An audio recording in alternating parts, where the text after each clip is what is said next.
وقرآنا فرقناه لتقرأه على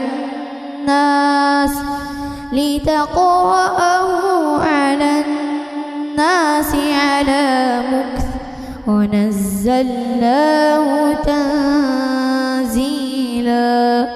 بسم الله الرحمن الرحيم. الحمد لله والصلاة والسلام على رسول الله وعلى آله وصحبه ومن والاه وبعد. إذن هذه هي الحلقة الخامسة من حلقات التجويد، وقد رأينا في الحلقات الماضية مبادئ علم التجويد، ورأينا أحكام النون الساكنة والتنوين. قلنا أن النون الساكنة والتنوين لهما 4 أحكام: الإظهار والإدغام والقلب والإخفاء. وقلنا هذه الأحكام راجعة إلى الحرف الذي يأتي بعدهما. فالإظهار مثلا تأتي 6 حروف: الهمزة والهاء والعين والحاء والغين والخاء. وفي الإدغام تأتي بعدهما 6 حروف أيضا: الياء والراء والميم واللام والواو والنون.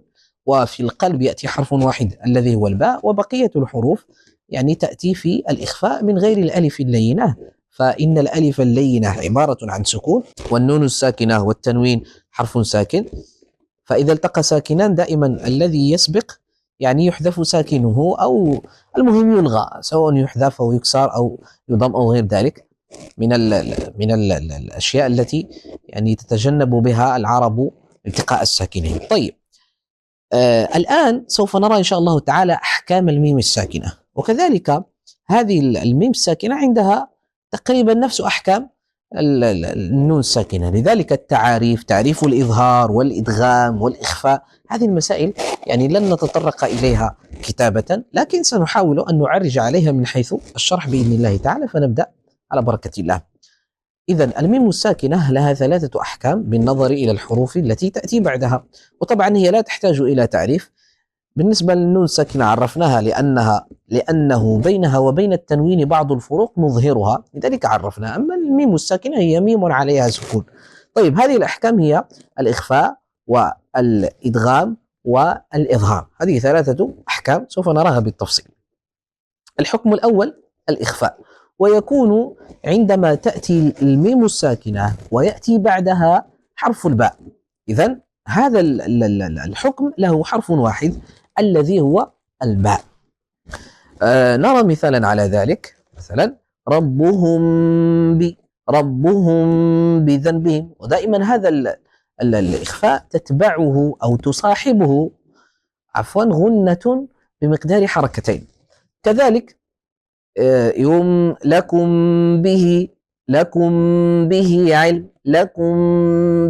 علم، كذلك لكم به الزرع، ينبت لكم به الزرع. وطبعا لا توجد فرجة بين الشفتين في الإخفاء. طيب، هذا الحكم الأول من أحكام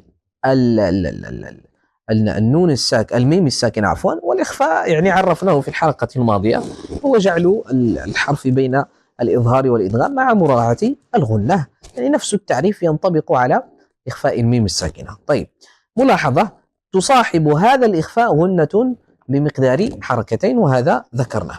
طيب، الحكم الثاني الإدغام، والإدغام يكون عندما تأتي ميم ساكنة ويأتي بعدها حرف الميم. إذن حرف الإدغام أو حروف الإدغام حرف واحد الذي هو الميم، وطبعا هذا يسمى إدغام المتماثلين، لأن ميم وتماثلها ميم فيسمى إدغام المتماثلين.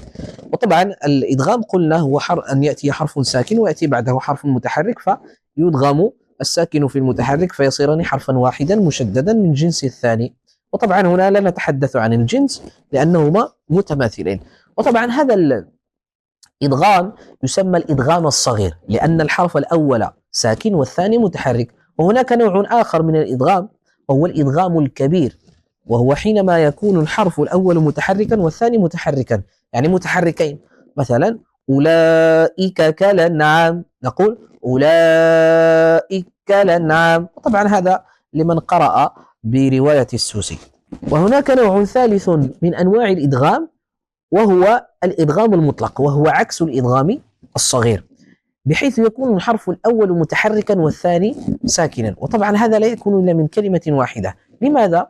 لأن العرب لا تبتدئ بساكن، فلا يمكن أن نجد في أول كلمة في العربية حرف ساكن، لا توجد، إنما دائما تبدأ العرب بحرف متحرك. طيب مثاله مثلا ممدود، ممدود، طبعا هذا الميم الأولى ساكنة، عفوا متحركة، والثانية ساكنة. طيب أمثلة على الإدغام عندنا هنا، مثال ما لكم من، لكم من. مثال آخر ولكم ما كسبتم، ولكم ما كسبتم. وطبعا هناك غنة بمقدار حركتين لأن الميم مشددة. كم من فئة، كم من فئة صغيرة. طيب إذا هذا ما يتعلق ببعض الأمثلة على الإدغام. ثم الحكم الثالث الإظهار، ويكون عندما تأتي الميم الساكنة ويأتي بعدها الحروف الهجائية، إلا من غير الباء لأنه حرف الإخفاء، والميم لأنه حرف الإظهار، والألف اللينة لأن الألف اللينة سكون كما ذكرنا، ولا يمكن أن يأتي حرفان ساكنان. إذا كانت ميم ساكنة وألف اللينة يحذف سكون الميم. لماذا؟ لأن العرب لا تجمع بين ساكنين في نفس السياق أبدا. طيب نرى أمثلة، مثلا ألم ياني، ألم ياني، ألم يأني.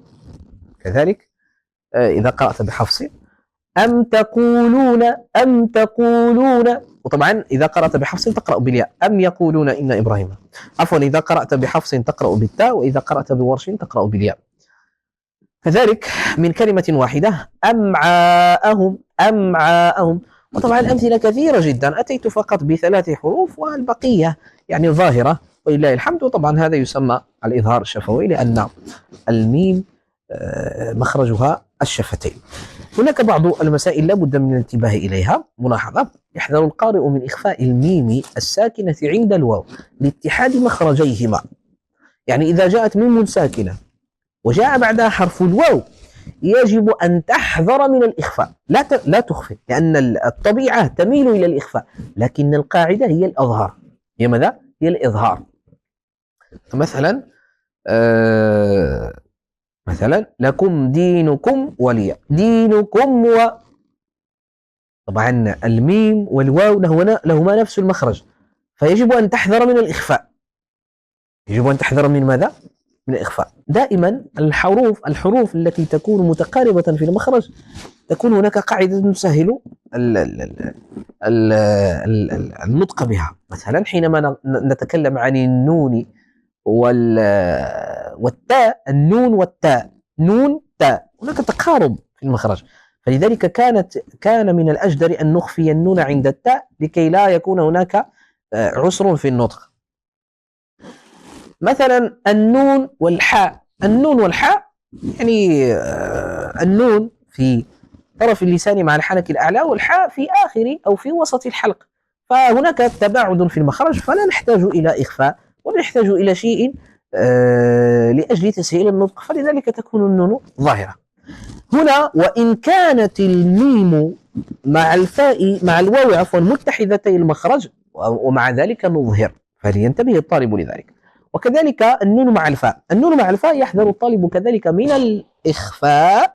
نعطي أمثلة على ذلك. مثال: هم فيه، هم فيه، لا تقل هم فيه، لا، هم فيه. كذلك لكم دينكم ولي، دينكم ولي دين، هكذا بهذه الطريقة فيما يتعلق بالواو فيما يتعلق بالفاء.